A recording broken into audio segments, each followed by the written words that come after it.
बहुत खूब, बहुत खूब। नमस्कार, आ गया है आपका दोस्त शैलेश लोढ़ा। और जब मैं आ गया हूं तो आपके घर के आसपास भी कहीं अगर उदासी मंडरा रही है तो उसे कहिए कि भाई नमस्कार, क्योंकि अब शैलेश जी अपने दोस्तों के साथ आ गए हैं। तो उदासी का भला क्या काम, जिंदगी में सब कुछ हो लेकिन उदासी न हो, और उबासी तो कतई न हो, क्योंकि बोरियत और गम ये दोनों चीजें बड़ी तकलीफें पैदा करती है। वैसे जिंदगी भी कमाल की चीज है, उम्र के साथ तजुर्बा बढ़ता है, और जब उम्र के साथ तजुर्बा बढ़ता है तो आदमी को कहने के लिए अच्छी चीजें मिल जाती है। जैसे मुझे याद है, एक होटल के अंदर एक साहब ठहरे हुए थे, कोई 70-75 बरस के, और अचानक कमरे का दरवाजा एकदम से खोल के एक 20 साल की लड़की आ गई। उन्होंने देख के बोली, सॉरी सॉरी अंकल, मुझे लगता है मैं गलत कमरे में आ गई हूँ। तो साहब जो लेटे हुए थे बोले, बेटा गलत कमरे में तो नहीं आई हो, 20 साल लेट आई हो। अगर कुछ समय पहले आ जाती तो जिंदगी के तजुर्बात थोड़े से और बढ़ जाते। जैसे होता है, एक 65 साल के साहब ने एक 60 साल की साहिबा से शादी रचाई, और दोनों अपनी शादी के तुरंत बाद एक शहर में घूमने जाने वाले थे। तो पास में एक मेडिकल स्टोर था, वहां पहुंच गए, भैया जोड़ों के दर्द की दवा है? बोले हाँ है। क्रैप बैंडेज भी है? बोले हाँ है। छड़ी बड़ी भी रखते हो? बोले ठीक है, हम अपने हनीमून की खरीदारी यहीं करेंगे।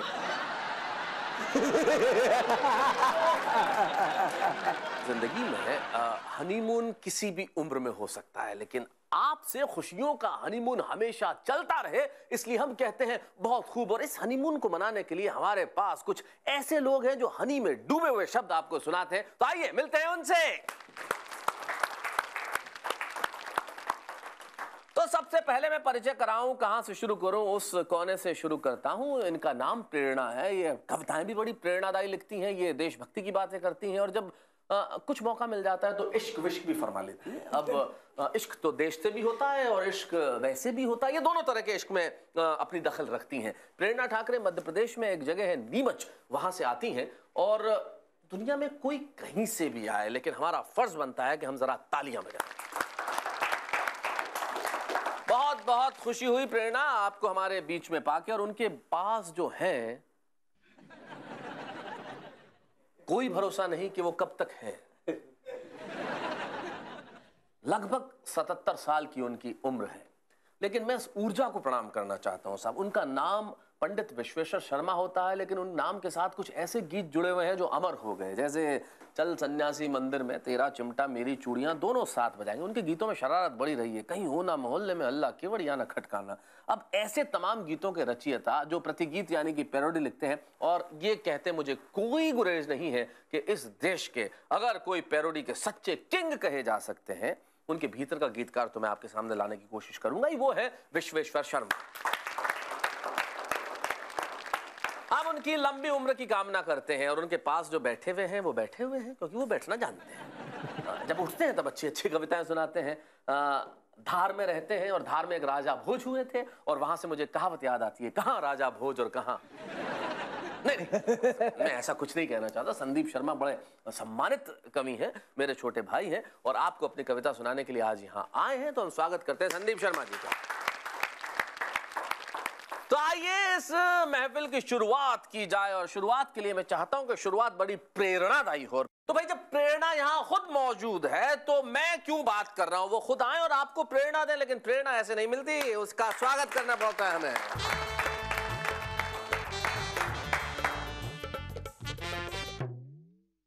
बहुत खूब के प्यारे दर्शकों को मेरा नमस्कार। नमस्कार। और आइए मनोहार के एक मुक्तक से जोड़ने का प्रयास करती हूँ। सुनिएगा।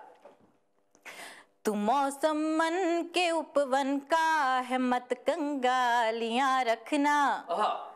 तू मौसम मन के उपवन का है, मत कंगालियां रखना। मेरी राहों में कुछ फूलों भरी है डालियां रखना।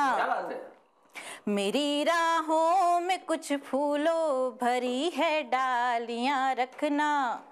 तुम्हारा प्यार समझूंगी, उन्हें दिल में बसा लूंगी। तुम्हारा प्यार समझूंगी, उन्हें दिल में बसा लूंगी। मैं गाऊं तो मेरे हिस्से में अपनी तालियां रखना। धन्यवाद। और आइए इसी गोत्र का एक मुक्तक और सुनिए। कि तन की बांसुरी साधो कोई सरगम निकालो तुम, कि तन की बांसुरी साधो कोई सरगम निकालो तुम, तुम्हारे वास्ते लाई हूँ दिल का गीत गालो तुम, क्या बात है? तुम्हारे वास्ते लाई हूँ दिल का गीत गालो तुम। सभी लाए हैं चीजें कीमती उपहार में तेरे, सभी लाए हैं चीजें कीमती उपहार में तेरे, मैं तोहफा प्यार का लेकर के आई हूँ संभालो तुम। क्या बात है? मैं तोहफा प्यार। और मित्रों, रिश्ते बनाना मिट्टी पे मिट्टी से मिट्टी लिखने जैसा होता है, लेकिन वाक्य बड़ा जोरदार है। रिश्ते बनाना मिट्टी से मिट्टी लिखने जैसा होता है, लेकिन रिश्ते निभाना पानी पर पानी से पानी लिखने जैसा होता है। और आइए प्रेम के इसी निर्वाह का एक गीत सुनाना चाहते हैं, मिट्टी और पानी दोनों है। बिल्कुल है, सुनिएगा। शब्दों के भी तन लहराए, केवल हम नहीं लहराते, जो कलम चलती है वो भी लहराती है प्रेम में। सुनिएगा। शब्दों के भी तन लहराए, ऐसा कोई गीत लिखूं, फिर से कोई प्रेम व्यंजनाए मेरे मन मीत लिखूं। शब्दों के भी तन लहराए, ऐसा कोई गीत लिखूं, फिर से कोई प्रेम व्यंजनाए मेरे मन मीत लिखूं। ए मेरे मन मीत लिखूं, तो कहा है कि तुझ पर ही मैं करूं समर्पण, तुझ में ही बस खो जाऊं। तुझ पर ही मैं करूं समर्पण, तुझ में ही बस खो जाऊं। तेरा ही प्रतिबिंब दिखे मैं दर्पण, ऐसा हो जाऊं। तेरा ही प्रतिबिंब दिखे मैं दर्पण, ऐसा हो जाऊं। तो खुद को तेरे रंग में रंग कर, खुद को तेरे रंग में रंग कर, खुद को तेरे रंग में रंग कर, तेरी खातिर प्रीत लिखूं, फिर से कोई प्रेम व्यंजनाए मेरे मन मीत लिखूं। ए मेरे मन मीत लिखूं। और बंद सुनिएगा कि प्यार क्या होता है। कि ना बाराती ना शहनाई, पर जन्मों का बंधन हो, ये होता है प्यार। ना बाराती ना शहनाई, पर जन्मों का बंधन हो। अपयश मिले कहीं ना मुझको, पग पग पर अभिनंदन हो। अपयश मिले कहीं ना मुझको, पग पग पर अभिनंदन हो। तो तू मुझको भी अपनाए मैं, तू मुझको भी अपनाए मैं, तू मुझको भी अपनाए मैं, ऐसी कोई रीत लिखूं, फिर से कोई प्रेम व्यंजनाए मेरे मन मीत लिखूं। हे मेरे मन मीत लिखूं। और निवेदन किया है, आखिरी बंद सुनिएगा। तुझसे शुरू अंत हो, तुझ पर पन्ना पन्ना जीवन का। तुझसे शुरू अंत हो, तुझ पर पन्ना पन्ना जीवन का। जन्म जन्म का मालिक हो बस तू ही मेरे तन मन का। जन्म जन्म का मालिक हो बस तू ही मेरे तन मन का।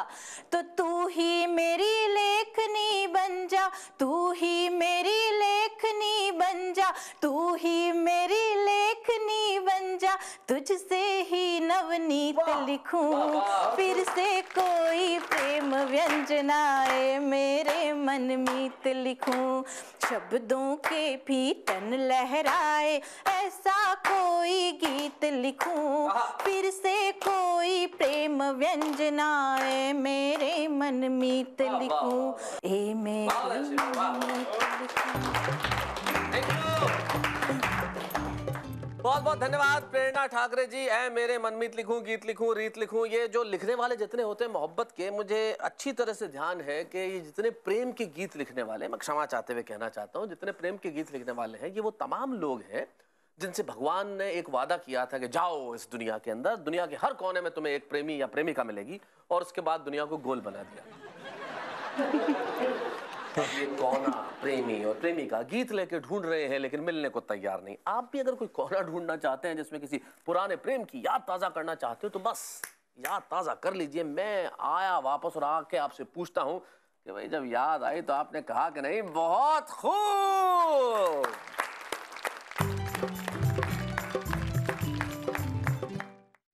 तो आ गया हूं मैं फिर से, और पुरानी मोहब्बत की यादें आपने ताजा कर ली होंगी मैं जानता हूं, लेकिन अगर आपको पुरानी मोहब्बत याद आ गई हो तो कृपया अपनी पत्नी के सामने इसका जिक्र न करें, वरना आप कहीं और होंगे, और मैं नहीं चाहता इस वक्त आप कहीं और हो, क्योंकि जब आप यहां हैं तो कहीं और होने की कोई वजह आपके पास नहीं है। तो आइए मैं उसे बुलाता हूं जो सच लिखने में कतई नहीं शर्माता। नाम उनका संदीप शर्मा है, और संदीप शर्मा जब हमारे बीच में हो तो भाई मैं कहता हूं कि मैं यहां से थोड़ा सा हट जाना चाहता हूं और उन्हें बुलाना चाहता हूं। संदीप शर्मा जी जरा आइए। बहुत खूब के सभी श्रोताओं को प्रणाम करता हूं जी, और छोटे पर्दे के बहुत बड़े संचालक शैलेश जी को भी प्रणाम करता हूं। बहुत सारी बातें हो जाती हैं, मैं अपनी प्रसिद्ध कविता तक जाना चाहता हूं। मुझे ये बच्चे का चित्र देखकर एक घटना याद आ गई। एक स्कूल में एक अध्यापिका ने बच्चे से पूछा, बोले बेटा बताओ, एक दीवार बनाने में अगर 20,000 रुपये लगते हैं तो 2 दीवार बनाने में कितने रुपए लगेंगे? एक दीवार बनाने में अगर 20,000 रुपए लगते हैं तो 2 दीवार बनाने में कितने रुपए लगेंगे?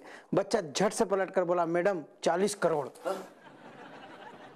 मैडम का दिमाग खराब हो गया, बोले 40 करोड़, एक दीवार बनाने में 20,000, 2 बनाने में 40 करोड़, तुम्हारा नाम क्या है बेटा? बच्चा बोला, मैडम सुलेश करमाड़ी।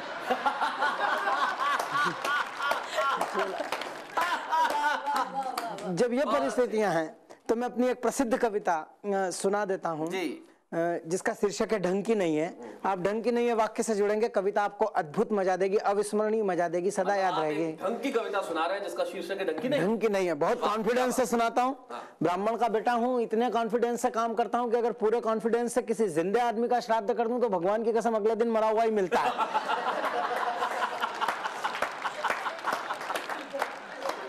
और जो लोग मेरी कविताओं में तालियां नहीं बजाते हैं उनके अक्सर कर दिया करता हूं। भाई साहब बजाइए घर में बैठ के। अरे सारे लोग हाँ जो देख रहे हैं हिंदुस्तान में, मुझे हाँ जरूर। क्या क्या क्या ढंग का है, क्या ढंग का नहीं है, सीधे सीधे कविता। मंदिर में पूजा करने जाओ पंडे ढंग के नहीं, मंदिर में पूजा करने जाओ पंडे ढंग के नहीं, स्मशान में मरने जाओ कंडे ढंग के नहीं। मंदिर में पूजा करने जाओ पंडे ढंग के नहीं, मसान में मरने जाओ कंडे ढंग के नहीं, लाल नीले हरे पीले झंडे ढंग के नहीं, एक भी राजनीतिक पार्टी का कंडे ढंग के नहीं, टेस्ट में जब तक वनडे ढंग के नहीं, मुर्गी अच्छी कहां से आएगी जब अंडे ढंग के नहीं। मुर्गी अच्छी कहां से आएगी जब अंडे ढंग के नहीं। किसी भी बैंक से ले आओ नोट की गड्डी ढंग की नहीं, किसी भी बैंक से ले आओ नोट की गड्डी ढंग की नहीं, अब तो किसी की भी रीढ़ की हड्डी ढंग की नहीं, 17 विज्ञापन देख के लाए पर चड्डी ढंग की नहीं। 17 विज्ञापन देख के लाए पर चड्डी ढंग की नहीं। जंगल में घूमने जाओ तो मोर ढंग के नहीं, जंगल में घूमने जाओ तो मोर ढंग के नहीं, सत्ता के गलियारों में ढोर ढंग के नहीं, पहलवानों के बाजुओं में जोर ढंग के नहीं, पुलिस वालों का क्या भरोसा जब चोर ढंग के नहीं। क्या बात है। पुलिस वालों का क्या भरोसा, पुलिस वालों का क्या भरोसा जब चोर ढंग के नहीं, हिंसाग्रस्त कश्मीर की वादी ढंग की नहीं। क्यों बड़ा बनाते हैं आप सब कवियों को, पूरे विश्व में बड़ा बनाते हैं, पूरे देश में बड़ा बनाते हैं? क्यों ऐसे लोग इतने बड़े हो जाते हैं? कोई ऐसी बात कहने की ताकत जो आप सोच सकते हैं लेकिन कह नहीं पाते। अगर ऐसी कोई बात कही हो तो समर्थन चाहता हूं कि हिंसाग्रस्त कश्मीर की वादी ढंग की नहीं, क्योंकि आर्यवर्त की सर्वोच्च सत्ता दिल्ली की गादी ढंग की नहीं, बहुत मेहनत से धोई पर खादी ढंग की नहीं, लगता है इस देश की आजादी ढंग की नहीं। लगता है इस देश की आजादी ढंग की नहीं, लड़के होकर कड़के खिलाई ढंग की नहीं। फिर औकात पे आता हूँ, लड़के होकर कड़के खिलाई ढंग की नहीं, रेडीमेड कपड़ों की सिलाई ढंग की नहीं, सड़कों पे डामर की पिलाई ढंग की नहीं, पर घर भी कैसे जाए लुगाई ढंग की नहीं। सारा देश के साथ साथ भाभी जी भी देख रही है संदीप जी, लुगाई ढंग की नहीं है। नहीं वो तो बहुत ढंग की है, वो तो जो जहाँ चामुंडा माता के साथ लोग बेडरूम में टीवी में फंसे हुए हैं, वो वहीं चामुंडा माता छाती पे पांव रखेगी तो पांव के नीचे ही चैं चैं करेंगे। पर घर भी कैसे जाए, दृश्य बड़ा लाजवाब है। सवाल क्या है? पर घर भी कैसे जाए, लुगाई ढंग की नहीं, घर भी कैसे जाए, लुगाई ढंग की नहीं। और यथार्थ तो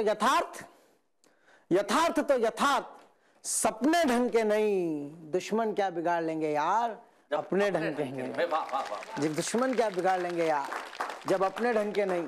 खुशियां तो खुशियां, खुशियां तो खुशियां, गम ढंग के नहीं, पर किस किस के नाम से रोएं यार, हम ढंग के नहीं। क्या बात। इस सारी सृष्टि की संरचना ढंग की नहीं, और घर बैठ के मत सोचना संदीप शर्मा धार वाले की रचना ढंग की नहीं। नहीं भाई, हम ऐसा नहीं सोचेंगे भाई। क्या बात है संदीप, बहुत बढ़िया। हम ऐसा कतई नहीं सोच सकते कि रचना ढंग की नहीं है, लेकिन सचमुच इस देश में हालात तो ढंग के नहीं है। और जब ढंग की चीजें नहीं होती तब मुझे एक शायर के 2 शेर याद आते हैं। वो कहते हैं कि ठंडा कारोबार पड़ा है, क्या कातिल बीमार पड़ा है। ठंडा कारोबार पड़ा है, क्या कातिल बीमार पड़ा है, और जिस दिन थी त्योहार की छुट्टी उस दिन ही इतवार पड़ा है। अब जीवन में इस तरह की घटनाएं होती रहती है, लेकिन मैं जानता हूं आप जिन्हें सुनना चाहते हैं उन्हें मैं भी सुनना चाहता हूं। पंडित विश्वेश्वर शर्मा वो नाम होता है जिनका होना ही बहुत होता है, लेकिन भाई साहब अगर पंडित विश्वेश्वर शर्मा को सुनना है तो थोड़ा बहुत तो इंतजार करना पड़ेगा। ऐसे ही थोड़ी बुला लूंगा मैं, ऐसे नहीं बुलाऊंगा। आप थोड़ी तैयारी कीजिए, बैठ जाइए, कमर कस के चाय वाय बनवा रही है, और जब तक पंडित जी यहाँ आए तब तक आप पूरे तैयार होकर बैठ जाएंगे। भाई जब पंडित जी सुनाएंगे तब हम तालियां बजाएंगे, लेकिन तब तक मैं जा रहा हूं वापस आने के लिए। आप चाय की चुस्कियां लीजिए और कहिए बहुत खूब।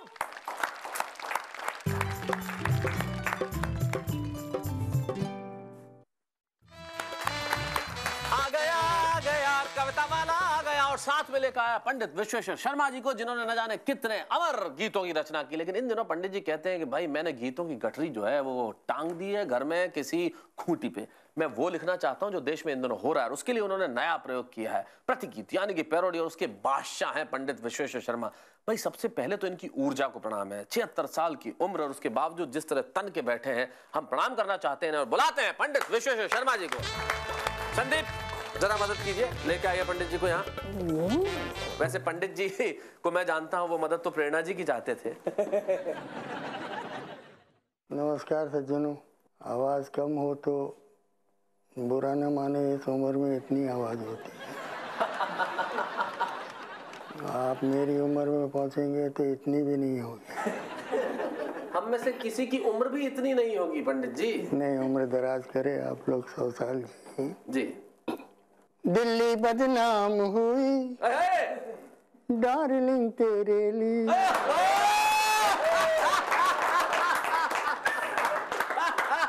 दिल्ली बदनाम हुई डार्लिंग तेरे लिए। दिल्ली में चोर हर दिन, रेप हर दिन, लूट हर दिन, सत्ता बदनाम हुई डार्लिंग तेरे लिए। सत्ता बदनाम हुई डार्लिंग तेरे लिए। राजा का देखो कैसा बाजा बजा, बाजा बजा। राजा का देखो कैसा बाजा बजा, बाजा बजा। आदर्श का तो जनाजा सजा, जनाजा सजा। हर दिन घोटालों के पन्ने खुले, हर दिन घोटालों के पन्ने खुले, सत्ता हाथ मले। पार्टी बदनाम हुई डार्लिंग तेरे लिए। पार्टी बदनाम हुई डार्लिंग तेरे लिए। दिल्ली में चोर हर दिन, रेप हर दिन, लूट हर दिन, सत्ता बदनाम हुई डार्लिंग तेरे लिए। सत्ता बदनाम हुई डार्लिंग तेरे लिए। राष्ट्रमंडल के खेल क्यारे हुए, क्यारे हुए। करोड़ों अरबों के वारे न्यारे हुए, अरे न्यारे हुए। कितने कलमाड़ी कुबेर हो गए, कितने कलमाड़ी कुबेर हो गए, मुर्गे शेर हो गए। कितने कलमाड़ी कुबेर हो गए, मुर्गे शेर हो गए। कुर्सी बदनाम हुई डार्लिंग तेरे लिए। कुर्सी बदनाम हुई डार्लिंग तेरे लिए। दिल्ली में चोर हर दिन, रेप हर दिन, लूट हर दिन, सत्ता बदनाम हुई डार्लिंग तेरे लिए। ए हुई राजनीति देखो गलकटियां, हुई राजनीति देखो गलकटियां, नेता हमारे हुए जेब कटियां।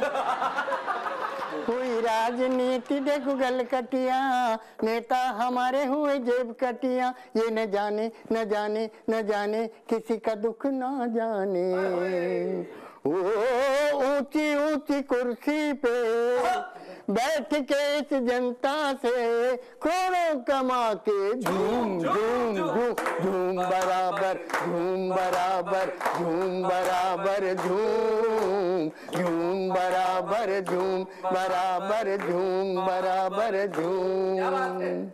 आतंकवादी आते हैं, सैकड़ों मारे जाते हैं रब्बा, फिर ये नेता आते हैं, मुआवजा दे जाते हैं रब्बा।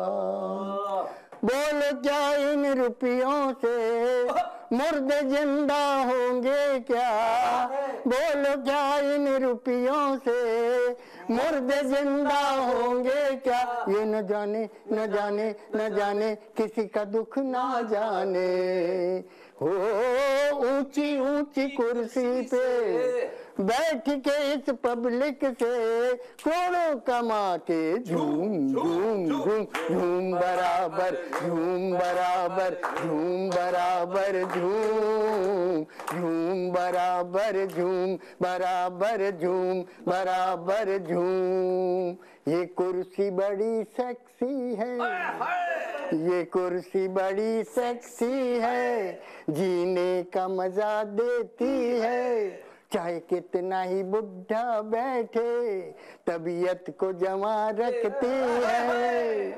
बैठ के इस कुर्सी पे सुबह शाम मस्ती से जलाएं बुझाएं बुझाएं जलाएं देखो मोमबत्तियां। ऊंची ऊंची कुर्सी पे बैठ के इस जनता से तू करोड़ों कमा के झूम झूम झूम झूम बराबर झूम बराबर झूम